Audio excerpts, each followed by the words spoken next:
en ATM, le Cégep de Jonquière mise gros sur le sommet de l'éducation de la semaine prochaine et la patineuse de vitesse Catherine Mailloux portera le drapeau du Saguenay-Lac-Saint-Jean lors des prochains Jeux du Québec.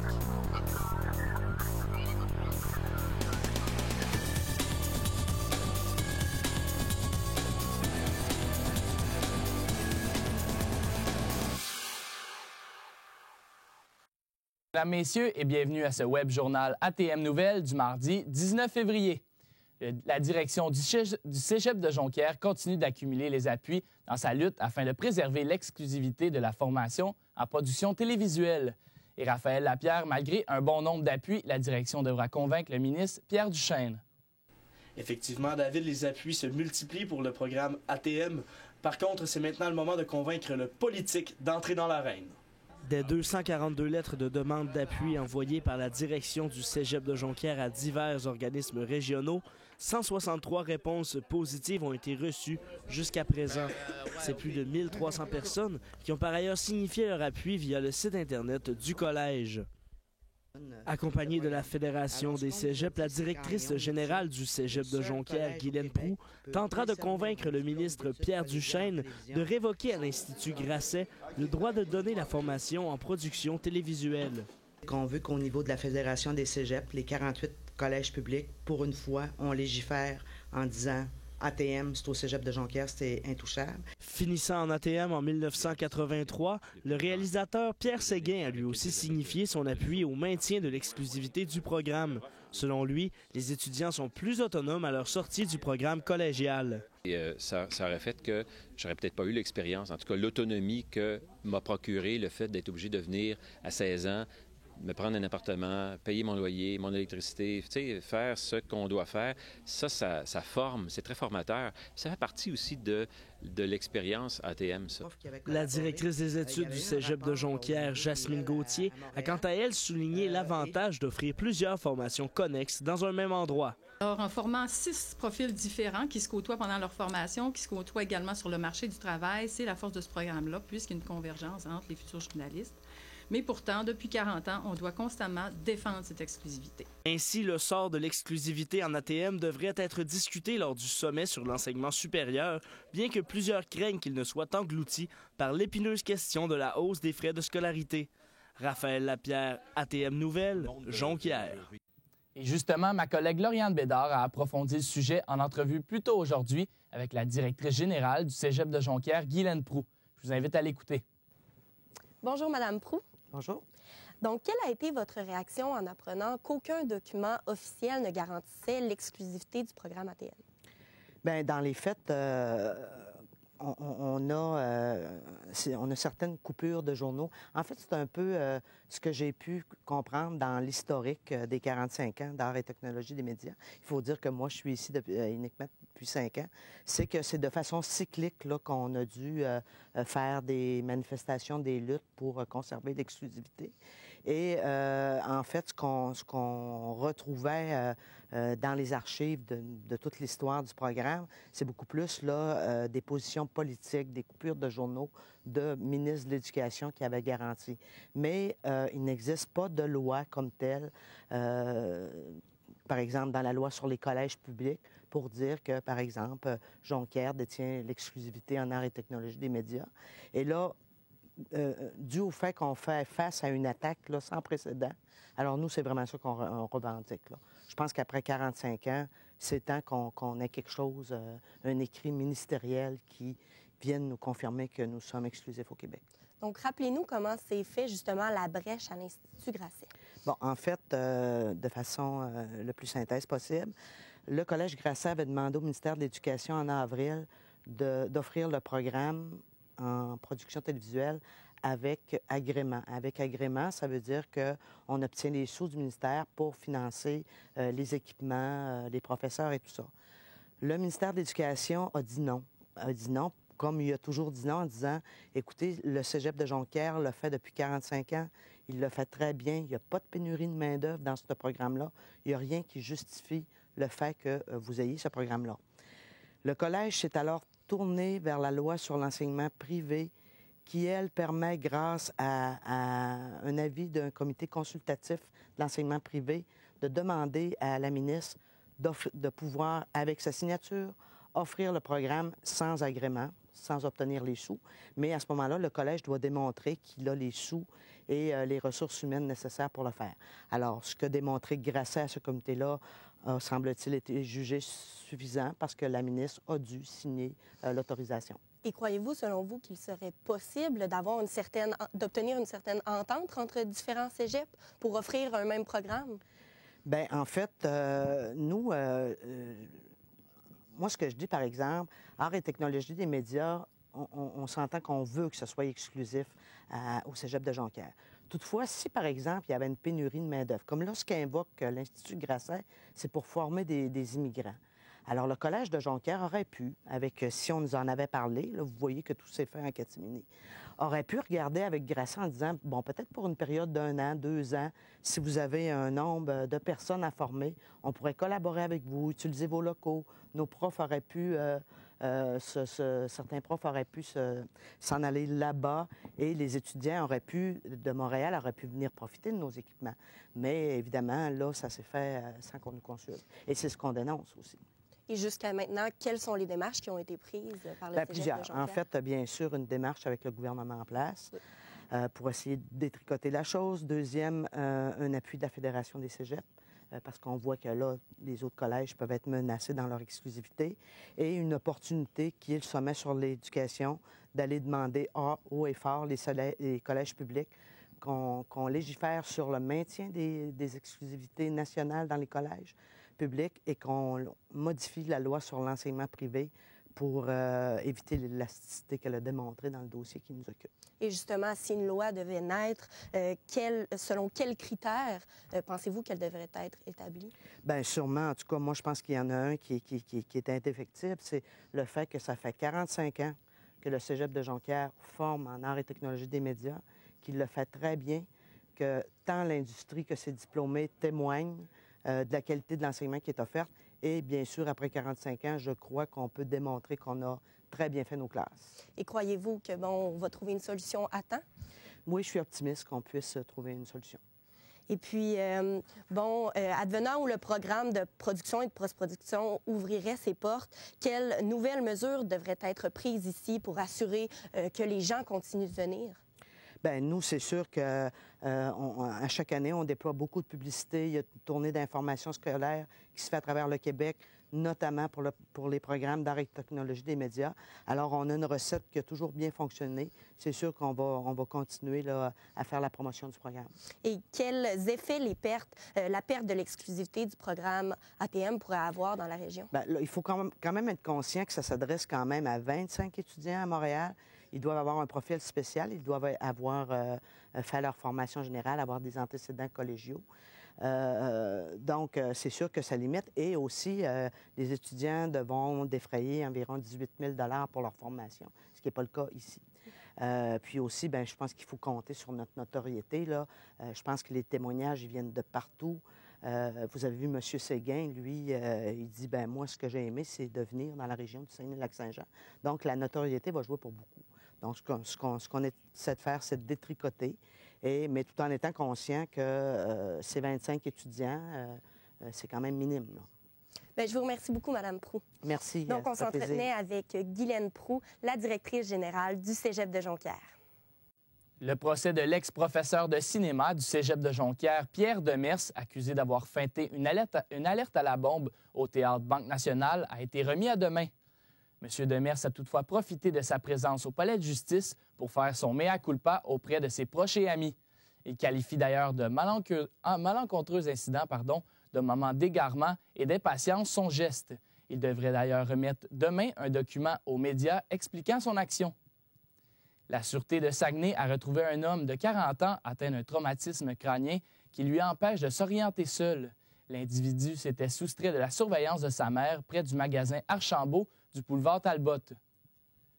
Et on ne veut pas sortir du bois. C'est le thème du nouveau concours vidéo lancé ce matin en vue d'accroître la fierté des jeunes envers la forêt et le bois. Francesca Hébert, vous étiez présente lors de l'événement et 2 importantes organisations sont à l'origine de ce projet. Il s'agit d'une collaboration entre l'Association forestière Saguenay-Lac-Saint-Jean et les Fêtes du 175e, dans le but de rappeler aux jeunes l'importance de nos forêts. Il y a 175 ans, les 21 colonisateurs arrivaient dans la région, et ce, afin de défricher les forêts de la baie. C'est du moins ce qu'a rappelé la directrice générale de l'Association forestière Saguenay-Lac-Saint-Jean, Diane Bouchard. Dans cette optique, le concours « On ne veut pas sortir du bois » a été lancé aujourd'hui en conférence de presse. La forêt, c'est leur cours de récréation. Quand on se lève au Saguenay ou au Lac-Saint-Jean, ce qu'on voit le matin, on est chanceux, on est privilégié, c'est ce qu'on voit, c'est de la forêt. Elle nous entoure, c'est notre... Puis elle est aussi un endroit où les jeunes vont pour se divertir, pour faire des loisirs et tout ça. Il faut aussi se rappeler qu'il y a beaucoup de jeunes ici qui travaillent dans des métiers reliés à la forêt. Des équipes composées d'un maximum de 3 participants devront soumettre au jury une vidéo d'une durée de 5 minutes et qui exprime la fierté de nos forêts. Un prix de 300 $ et une participation à l'émission Salut Bonjour Week-end sera offerte à l'équipe gagnante. On espère le plus possible. On espère au moins une ou deux participations de chaque établissement d'enseignement supérieur. Il faut rappeler, on a 4 collèges dans la région. On a une université, ça fait que si on a une dizaine de vidéos, on va être très heureux. OK? Si on en a plus, on va l'être encore plus. On va faire, et ensuite, les vidéos vont être sélectionnées. On va avoir un jury, il va y avoir un historien, un ingénieur forestier, différentes personnes sur le jury qui vont sélectionner les vidéos. Puis on va remettre les prix au congrès de l'association là, à Saguenay en octobre prochain. Lors de l'évaluation, les juges devront tenir compte du lien historique régional, du lien avec la forêt et la fierté, du lien avec l'avenir forestier régional, de la créativité globale, de la qualité du français et de la qualité technique. Le vidéo gagnant sera diffusé sur la plateforme des fêtes du 175e et de l'Association forestière. Francesca Hébert, ATM Nouvelles, Saguenay. Québec accorde un délai supplémentaire de 4 mois à produits forestiers résolus quant à l'exploitation de la centrale Jim Gray. La ministre des Ressources naturelles, Martine Ouellette, n'évoque toutefois aucune décision définitive dans le dossier qui perdure depuis 13 mois. Rappelons que le gouvernement Charest n'avait pas renouvelé le contrat de gestion avec PFR car l'entreprise refusait de donner un plan détaillé des projets d'investissement. Les discussions secrètes se poursuivent entre les deux parties et une date butoir a été fixée au 14 juin. Le projet Mistook sur le lac est de retour sur les planches à dessin. Le principal investisseur, le groupe Coder, a réussi à s'entendre avec une institution financière qui assure un prêt d'1 million de dollars. Il ne reste que 500 000 à amasser afin que le complexe écotouristique de grande envergure se concrétise. Une somme que le directeur général de Coder, Gérald Tremblay, tentera d'obtenir auprès d'Ottawa. Et maintenant, Charles-Antoine, malgré que l'hiver est encore loin d'être terminé, on peut dire que la chasse aux emplois d'été pour les étudiants est maintenant ouverte. Tout à fait, David. Écoutez, c'est le moins qu'on puisse dire. En fait, ce soir, le Carrefour Jeunesse Emploi de Saguenay tiendra 3 rencontres, une dans chacun de ses points de service dans la région, c'est-à-dire une à la baie, une à Chicoutimi, ainsi qu'une à Jonquière. Pourquoi? Pour justement préparer ces jeunes à de futures entrevues avec des employeurs qui pourraient les engager pour la période estivale cet été. Donc, au cœur de la discussion ce soir, comment se préparer pour une bonne entrevue avec un employeur? Également, qu'est-ce qui est gagnant dans une entrevue? Comment bien s'y préparer? Donc, ce sont des sujets qui vont être au cœur de la discussion ce soir à Saguenay. On va partir de leur goût. Hein. On va aller voir c'est quoi qui leur plaise aux autres dans l'été, puis après ça, on va faire des jumelages. Quelqu'un qui aime la baignade, par exemple, on va dire peut-être que tu pourras aller voir dans les campings, parce qu'il y a beaucoup d'entreprises qui embauchent l'été, c'est sûr, alors qu'il y a une affluence. Et justement, comment doivent-ils choisir leur emploi l'été, Charles-Antoine? Oui, en fait, David, comme vous venez d'entendre Claude Bilodeau, qui était un intervenant au programme Jeunes en action au Carrefour Jeunesse Emploi, justement, c'est important pour un jeune de trouver un emploi qui est dans sa zone de confort. Donc, il y a plusieurs exemples. Si une personne a des habiletés en natation pour devenir sauveteur, il y a plusieurs centres de points de service au Saguenay qui ont besoin de sauveteurs pour l'été. Donc, c'est une belle opportunité pour ces personnes. Et qu'est-il important de faire pour un étudiant lorsqu'il recherche un emploi? Oui, en fait, c'est important justement de bien se préparer, d'être à son naturel pour l'entrevue.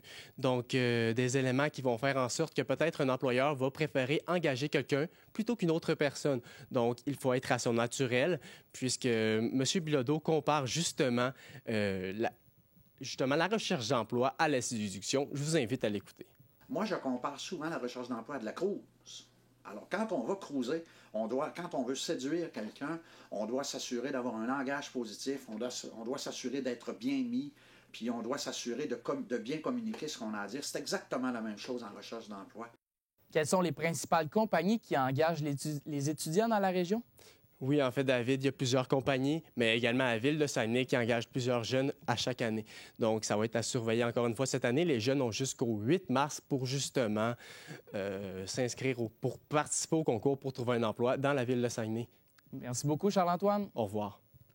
Et au sport, Nicolas Tremblay, c'est la reine des derniers Jeux du Québec qui portera le drapeau pour le Saguenay. En effet, David, la patineuse de vitesse et quintuple médaillée d'or des Jeux du Québec en 2011, Catherine Mailloux, a reçu l'honneur de porter le drapeau pour sa délégation lors de l'ouverture des Jeux à Saguenay. Je me suis entretenu avec la Félicinoise plus tôt aujourd'hui. Je vous laisse entendre sa réaction. On dirait même pas, oui, c'est une compétition, puis c'est très sérieux, là, parce que c'est une compétition où tout le monde veut performer, puis tout le monde veut avoir les meilleurs résultats possibles pour représenter sa région. Mais on s'amuse tellement là-bas, là, puis j'ai vraiment l'intention de m'amuser. Selon le chef de mission de la délégation régionale, Alexandre Lallemand, il était évident que ce rôle revenait à la jeune athlète. En plus de ses médailles, Catherine Mailloux a fracassé 2 records des Jeux du Québec en 2011, en plus d'être couronnée championne canadienne de l'Est du Canada en mars dernier dans la catégorie filles 12 ans. Pour ses derniers Jeux en carrière, la patineuse compte pleinement en profiter. C'est sûr que nommer pas de drapeau, c'est sûr que pour moi, je me sens vraiment honorée parce qu'au Saguenay-Lac-Saint-Jean, il y en a beaucoup des athlètes. Puis qui m'ait choisi moi, c'est vraiment un gros privilège pour moi d'être nommée pas de drapeau, là. Maintenant, au hockey, les élites de Jonquière se mesureront aux Grenadiers de Châteauguay lors de leur deuxième tour éliminatoire des séries de la Coupe TELUS qui s'amorcera vendredi au centre multisport Léo Crépin. Les Albatros du Collège Notre-Dame ont éliminé hier soir les Lions du Lac-Saint-Louis 3-1, ce qui a scellé l'identité des adversaires de la troupe de Danny Fortin. L'entraîneur des élites misera sur l'intensité de son équipe et sur l'indiscipline des Grenadiers pour remporter cette série 4-7. Maintenant, le responsable des sports du Cégep de Jonquière, Steve Dufour, a décidé de miser sur un ancien joueur pour diriger l'équipe de volleyball masculine. Cédric Lemieux aura la tâche de rendre le club compétitif dès son retour dans la Ligue l'an prochain. Jasmin Dumas, l'entraîneur recru, aura un grand défi à relever. Oui, vraiment, Nicolas. L'équipe ne repartira pas exactement à zéro, mais c'est tout comme. De tous les joueurs qui étaient présents lors de la dernière édition, seulement un sera de retour l'année prochaine. Jean-Michel Dallaire sera le seul vétéran des Gaillards la saison prochaine, alors que l'équipe fera son retour dans la Ligue collégiale Division 2. Le jeune homme prend son rôle très au sérieux et souhaite être un modèle pour ses coéquipiers. Je pense que je vais être là pour donner de l'expérience aux gars puis les calmer quand on va avoir des gros matchs. Puis surtout, je pense leur donner, mettons, un modèle, tu sais, comment jouer, comment se comporter sur le terrain. Selon lui, 2 aspects seront principalement à travailler d'ici le début de la saison. Je pense que ça va être les transitions, tu sais, mettons, on fait une défensive, après ça, relancer le jeu, là. Je pense que ça va être ça, puis aussi de se connaître, tu sais, se connaître qui prend quelle partie de terrain, comment qu'un joueur se comporte, puis tout. Je pense que ça va être ça, le plus dur au début. Pour sa part, Cédric Lemieux ne vise rien de moins que la première place du classement, et ce, dès sa première saison comme entraîneur-chef. On va être capable d'être très compétitif. On va être dans la ligue du Saguenay-Lac-Saint-Jean. Il n'y a pas tant d'équipes que ça, 4 ou 5. Puis c'est des clubs qu'on est habitué de jouer contre. Donc moi, pour l'année prochaine, c'est certain que je vise pas une 2e, 3e place. Je vise la première place, ça c'est sûr. Pour l'assister, Lemieux a choisi de faire appel à un autre ancien joueur des Gaillards, Jérôme Duchesne. J'ai joué avec lui toutes les années que j'ai joué au Cégep de Jonquière. Les 3 ans que j'étais là, lui était là aussi. Puis il est devenu mon assistant pour la simple et bonne raison qu'il s'implique dans le volleyball. On est sur la même longueur d'onde, puis on s'entend super bien.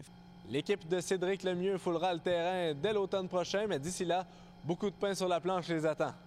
Jasmin Dumas, ATM Nouvelles, Saguenay. Le Canadien de Montréal a bien commencé sa semaine de 4 matchs hier soir en défaisant les Hurricanes de la Caroline 3-0 au Centre Bell. Après 2 périodes sans but, c'est Brandon Prost qui a ouvert la marque pour son équipe en début de 3e période sur une belle passe d'Alex Galchenyuk. Max Pacioretty a aussi marqué son premier but de la saison. Le Canadien s'est immédiatement dirigé vers New York après la rencontre où il va affronter les Rangers ce soir au Madison Square Garden. En terminant, c'est Dan Hawkins qui aura le privilège de diriger les Alouettes de Montréal l'an prochain. L'ancien entraîneur-chef de l'Université Boys State et Colorado dans la NCAA remplacera Mark Trestman, maintenant entraîneur-chef des Bears de Chicago dans la NFL. Voilà, David, c'est ce qui conclut le bulletin. Pardon, c'est ce qui conclut le bulletin sportif d'aujourd'hui. Merci beaucoup, Nicolas. Et Félix Saint-Aubin, aujourd'hui à la météo, c'était le calme avant la tempête. En effet, David, on attend entre 15 à 30 cm de neige au Saguenay. Pour ce qui est du lac Saint-Jean, eh bien, on attend entre 15 à 20 cm et la tempête devrait se poursuivre jusqu'à mercredi. Il fait présentement moins 4 degrés Celsius au Saguenay et la température devrait rester la même lors de la nuit de mardi à mercredi. Par contre, demain, la température devrait remonter à moins 2. Pour ce qui est du lac Saint-Jean, eh bien, la température est présentement de moins 5. Et au lac Saint-Jean aussi, la température devrait rester la même lors de la nuit de mardi à mercredi. Par contre, demain, la température devrait toucher le seuil de congélation. Voilà, David. C'est ce qui met un terme au bulletin ATM Nouvelles du 19 février 2013. Merci à toute l'équipe et à demain.